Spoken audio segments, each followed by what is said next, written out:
Welcome, superheroes, sidekicks, and leaders. There's another way of doing a critical path methodology that I find extremely powerful. It's a network diagram, which helps us see the workflow a little bit better.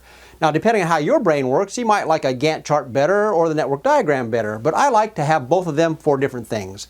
Let me show you how the network diagram works, and let me show you how I use it most frequently.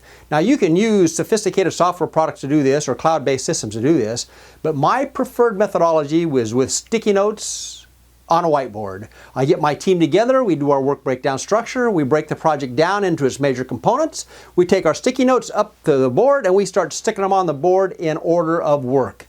We have a lot of interaction, we have a lot of conversation, a lot of buy-in, a lot of commitment is built. I love using sticky note diagrams to build core project teams. Let me show you how we would do the project that is earlier listed in this book. Now we take our sticky notes, and in the example we used earlier in this book, we had 5 items. We had A, B, C, D, and E, with a week, and 3 weeks, and 2-week durations. You'll recall that from our last exercise. Now, this particular project plan, if we take each task and put one on each sticky note, and then we go up to a whiteboard or a mirror or any empty wall, and we place a start node on one side of it and a finish node on the other side of it, now we can start placing our tasks in order of work. So we find A, task A has no predecessors, it can go up immediately.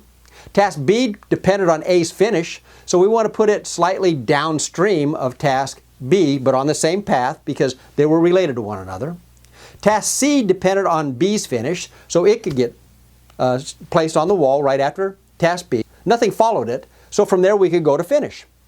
Now if we go down the list, what do we have left? We've got D and E. If we go down to task D, we look on it and we say, look, D can start, but it can't start until task A has been completed. So we place it slightly downstream, but on a separate path from A. And then task E has no predecessors, it has no successors, and so E is a one-task path as well, and it can go anywhere between the start and finish. We'll put it down on its own path. Everything as early as possible, left as early, right as late. And then what we do is we take our marker and we just map out the workflow so that we can communicate it. If you add up the time along all those paths, for example, ABC is a 3-week long path, and AB is a 4-week long path, and E is a 2-week long path. So the longest path is actually start, A, D, finish.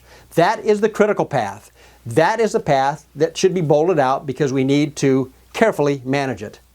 You've just published a sticky note diagram, also known as a critical path activity on node diagram. Well done, superheroes!